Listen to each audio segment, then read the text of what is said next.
Hello students, welcome once again to my channel. Now in this section we have a question over here.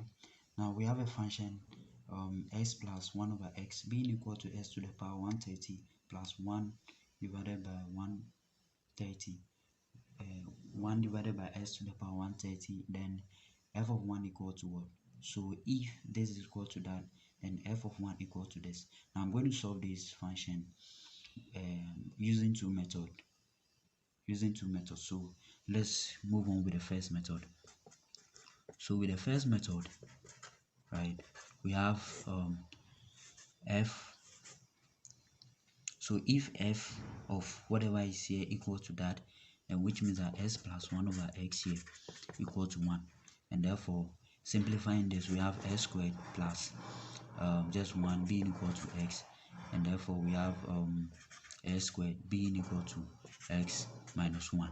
Now the reason why I'm making s squared the subject is because if you look at the exponent over here, we have x to the power 130, right? So what we are going to do is that since we have s to the power 2, let's call this one equation 1, right?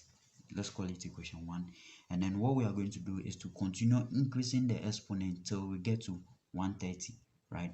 So since we have the first one, what we are going to do is to multiply s squared to this side again. So we have s squared dot s squared, and then we add it to this side. So this is just going to be like s to the power 4, right? So s to the power 4 can be written as s squared then to the power s squared, and then s to the power 4. This s squared is just, we add s squared to be s minus 1 here, and then squared. So when we expand this, we just get s squared minus 2x here plus 1. And remember, s squared is still s minus 1 from equation 1, then minus 2s plus 1. So we are just going to have s minus 2s here, which is s negative x here, and then this and that goes away. So that will be for s to the power 4. Now let's increase the power again. So increasing the power, let's say s to the power 8, which is just s4 here, right? And then we can have 2 to the power, then we have s to the power 4 is just negative x here, and then we have 2, and this is just equal to s squared. Expanding this is just so s squared from equation 1 is just s minus 1, so that will be s to the power 8. Now if that is s to the power 8, we can just continue again and then go to 16, and then 16 will be s to the power 8, then all to the power squared, right? And then s to the power 8 is s minus 1 here, and we have squared. We increase it again, and we have just s squared, right, minus 2s here plus 1, and then we just have s minus 1 here, and then we have 2x plus 1 here, and then we are just going to get minus x. So we realize that there is a pattern. The next one is that, and then it goes to negative that. So which means that when we increase it again to s to the power 32, which is just s 16 here multiplied by 2, we are just going to get s minus 1, right? When we increase it again to 64, which is just 32 here to the power squared here, then we are just going to get negative x. We increase it again, which is just 128. Now 128 is closer to s to the power 130, so we can stop here. So we have this to be s to the power 64 here, and then squared. So over here we are just going to get s minus 1 in this case. So since we have s to the power 128 to be equal to that, then which means that our s to the power 130 here is just going to be s to the power 128, and then properties of indices, we can just multiply them. What is left is just s to the power 2, right, in this case. So if that is s to the power 2, then which means that the whole of this, right, s to the power 130 here is just going to be, now we have s to the power 120 being equal to s minus 2.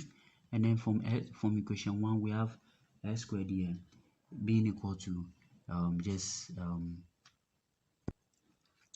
x minus 1 in this case, right? So when we simplify the whole of that, we have 2s plus 1, and then from here s squared is just still x minus 1 minus 2 plus 1, and then this and that goes away, and then we have our answer to be minus s. So s to the power 130 is basically equal to minus x. So if that is the case, then which means that from the general one, which is 130 plus 1 over s 130 in this case, we have s to the power 130 being equal to minus x, and then we have 1 over, remember this is still that, right? And then we can simplify this. We have the LCM to be negative x, so this goes into that. We have just s squared, and then from here we have plus 1 here in this case. And then with this, what we can do is to do another substitution. We know s squared from equation 1 is just s minus 1, then we have plus 1 here divided by minus x. So we realize that we just have x divided by negative x, which is equal to negative 1 in this case. So we have the whole of this, so therefore 1 over 130 plus 1 over s to the power that equal to negative 1, right? So which means that when we put f of 1 here, it just will be equal to negative 1 in this case. Now we just use another method just to check whether we are going to get the same thing. Now with the second method, it's more of like using a trig function to do that. So let's quickly look at how we can do that. So we have the second method. So with the second method, we have from the general one again, we have so from the first part again, 1 over plus 1 over x here being equal to 1, and therefore when we expand this, we are just going to get this being equal to x, and therefore s squared minus x here plus 1 being equal to 0, right? Now let's try and solve this quadratic equation, right? So solving this quadratic equation, we are just going to have s equal to minus b. So b is just negative 1, so we have negative will give us positive, plus or minus the square root of b squared. So remember, a is 1, b is negative 1, and then c is also 1. We are using a quadratic formula, so we have b squared, and then b squared is just negative 1 squared, so we have just 1 here, right, minus 4ac, so 4 multiplied by 1 multiplied by that is to 4. Then we have 2 multiplied by a is just 2. So from here we're just going to have something like 1 plus or minus, and then we have something like 3 here, and then let's do another one dot negative 1, and then square root of this negative that is just I, right?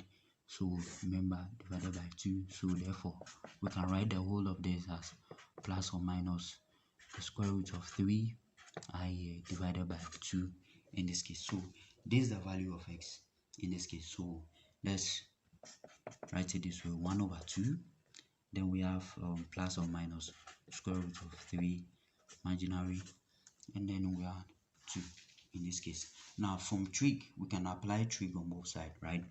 Basically from here you can see that cos of pi over 3 here in this case is just 1 over 2, and then the sine of pi over 3 here is just the square root of 3 over 2, right?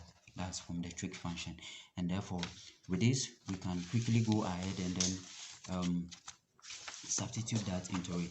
So substituting that into the general one here, we are just going to get the whole thing to be the cos of pi over 3, and then remember I, so we have plus or minus I of the sine pi over 3. Now we have a trig function in this case.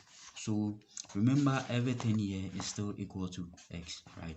But then what we are trying to get is what is s to the power 30, right? S to the power 30. What is s to the power 30, right?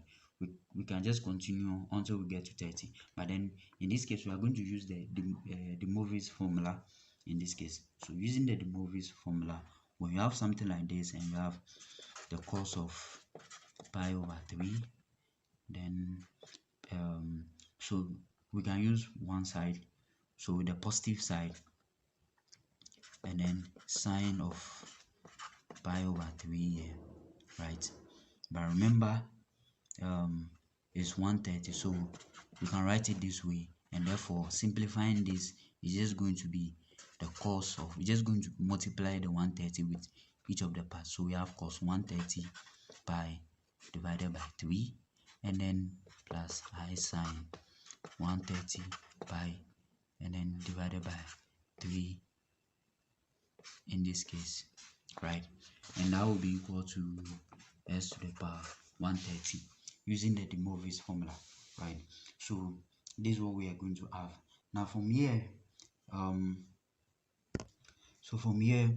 we just have s to the power 130.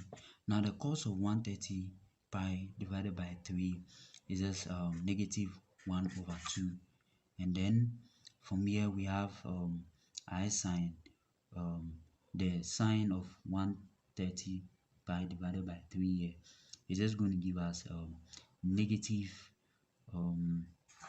pi over 3 2, and then with the I. Are we okay? So if we solve this, you are just giving pi over 3, and then the cos of 130 over 3 is just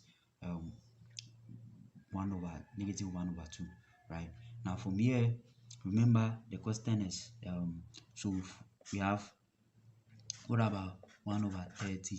So just the reverse of that, right? They are conjugates, so therefore we have negative 1 over 20, but this time this is going to be positive over 2, and then I.